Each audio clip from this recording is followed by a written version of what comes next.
here's a bit of technique advice that I wish I would have known earlier, and that is that it's much more reliable and easier to learn songs and sort of download that information into your muscle memory if you use different finger combinations rather than sliding and stretching to those frets instead. So when I first started off, I mostly only played with my first 3 fingers. I almost never used my pinky except for a couple of chords when I had to, but I stretched and I slid around. I would play things on just one string sliding around when it would have been much more efficient to stay in one position and then just use different finger combinations up there. But of course that takes more practice, and I didn't want to do that. I ended up making a lot of mistakes because mistakes usually happen when you're sliding and shifting and stretching when you don't need to. It's also worth noting that if you do need to stretch an extra fret or 2, the first finger is much better at doing that than the 4th finger is. The first finger is longer than the pinky, and it's also, I find it's more comfortable because your arm is going out at this angle, so it's just more comfortable to reach out that way rather than to reach in this way and kind of fight against the angle of the arm. So yeah, if I was playing in like 5th position, for example, and I had my fingers lined up there on frets 5, 6, 7, and 8, let's say I needed to hit a 4th fret right there, yeah, I would just reach back a little bit rather than, playing it in 4th position and reaching up with my pinky. It's always more reliable, I find, to reach back with the first finger. And it's a lot more comfortable too once you get the hang of it. And that tip also applies to Guitar Hero and Rock Band if you're a fan of that. Number 2, what do you think this is called where you plug in your patch cable down there? If you said that it's an input jack, then you're just like me in my first few years of playing. I thought it was called an input jack the whole time, and I called it that. Nobody ever corrected me. As far as I know, most people call it an input jack, when in reality, it is an output jack. The sound doesn't go into the guitar, the sound comes out of the guitar into the speaker. It seems like a no-brainer when you think about it now. Number 3 is a technique-related thing, and that's that bending the wrist on your left hand causes tension.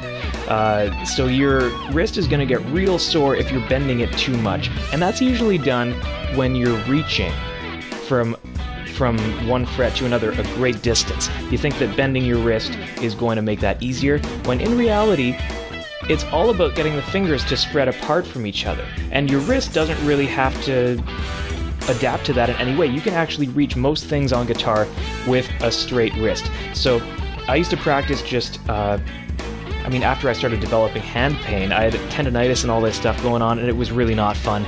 And that was just because I was like straining myself to reach these notes. I've got pretty small hands, so I felt like I had to strain my wrist to reach these notes, but that's not the case. You can relax your wrist, keep it pretty straight, and then get your fingers to do the reaching for you, and that becomes a lot more comfortable once you're able to do that.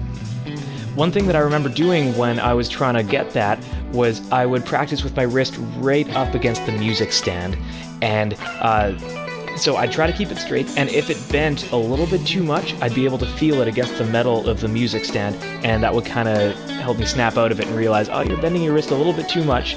Let's try to keep it relaxed, reach those notes with the fingers instead, reach them apart from each other rather than bending the wrist. Now sometimes I do have to bend my wrist just a little bit to reach some notes, but again, that's just a side effect, I think, of somebody like me who has relatively small hands for an adult male, so sometimes you have to do those things, but not as often as young me thought that I needed to do that. So keep your wrist relatively straight, your life will be a lot easier, your hands will be a lot happier with you.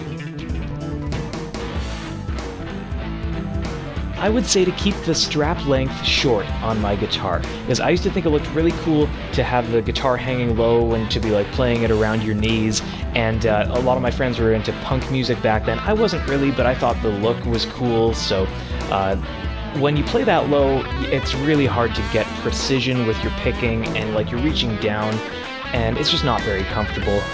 So it doesn't matter how cool it looks, nothing is cooler than playing well.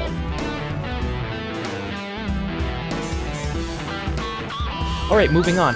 Young me would have benefited from knowing that rhythm is a very important part of lead guitar playing. I thought that guitar solos were the coolest thing when I was a kid and I wanted to learn to play fast and play crazy stuff. I still do. It's a lot of fun. But I focused so much on the notes and on playing fast that I was almost always at a completely different tempo than the rest of the band. So what looked impressive and sounded impressive as a whole just didn't really sound like it fit with the music. And ultimately, I think that's the most important thing. You've got to make something that fits with the band and the background and that complements it and that sounds musically good. Here's another technique-related item on this list, and I used to be very guilty of this. I would angle my fingers kind of sideways at an angle like that to be able to reach farther with my pinky. And this might seem like it makes sense, I guess, because you're trying to reach farther in this direction, so therefore you want your pinky angled in that direction. But that's actually not the most efficient way to do it. That ends up just like making this part of your hand clench up, and it's a lot of tension, and it's not good. The best thing to do is actually to straighten out your fingers a little bit more and get your hand in the center of that. So your first finger stretches this way, your fourth finger stretches this way. It gives you a whole lot more reach when your hand is at the middle of that. Here's a little piece of musical philosophy that I'd like my younger self to know, and that is to listen to your own playing rather than just rely on muscle memory. And so if you get the fingers making the music, thinking about what finger combinations sound right and which ones you're used to, you're going to find yourself stuck in a rut and not making music that necessarily sounds good. But if you go with your hearing first, you go with what would sound good, and then you get your fingers to work for you and get to those notes that you have in your head, then it's going to sound a lot more original, a lot more musical, and your playing is going to be a lot more diverse. And this also has to do with the reaction time of a wrong note. So if you hit a wrong note, or a note that you weren't expecting to hit, I should say, there are no real wrong notes. If you hit an unexpected note, you have to react in time to maybe bring that up by a fret or down by a fret. And then that'll usually make it sound better than if you just left it there. If you leave a wrong note there, it's going to sound bad. But if you fix it right away and have a quick reaction time with it, again, using your sense of what would sound good, then you can often make it sound better than it otherwise would have sounded if you hadn't have hit that wrong note at all. Here's one to do with your picking technique. When I first started playing guitar, I held it with 2 fingers and a thumb at the back. A lot of new players do this, I think probably just because then it makes it harder to accidentally drop your pick, which makes sense at the beginning because that happened tons to me. So this was just a fail-safe way of making sure that it was always with my hand. But I got to a certain point where I realized that was holding me back. There's only so fast and so accurate that you can play when you're taking that much of your hand with you, and you don't get much independence compared to when you only use your index finger on that side. So this way, your thumb and your finger can move independently of the rest of the hand, whereas this way, your whole hand kind of has to move with the pick that way. So this is also better for using hybrid picking, because then these fingers can be used to pluck the upper notes as well, and that's something that I do a ton of in my playing nowadays. And that's something that I never would have been able to do before, because I was just like taking my whole hand along with me, and it was just really messy.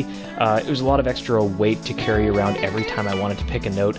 So definitely remember that if you only use one finger and your thumb, that's going to really increase the precision and the speed and the power and the control and all the aspects of your picking. When it comes to techniques and speed and really doing any sort of aspect to a solo, you want to create balance. So you don't want to have a solo that's just fast, or a solo that's on the other side of the spectrum just slow, or just tapping. Try to mix it up. Keep it diverse. That'll make it all the more interesting for the audience to watch and to listen to. Because when I was younger, I would say things to myself like, oh, I'm going to write a really cool tapping solo or a really fast solo, and I'd only ever do one thing. And that's cool for about 10 seconds, and then it gets really boring to watch and to listen to. So just keep it diverse. Try to, and I try to always do something different that I've never done before every time I do a new song. That's from a songwriter's perspective and from a solo writing perspective as well. To always keep it fresh, never try to do the same thing twice. Always change it a little bit. Keep the audience on their toes. I was noticing a while back that I broke a lot more strings when I was younger than I do now. I almost never break strings anymore unless I'm like really playing hard. I was trying to figure out why that was. And recently, I came to the conclusion that back then, I only ever changed my strings when I broke them. Whereas now, I change strings every 1 to 2 months.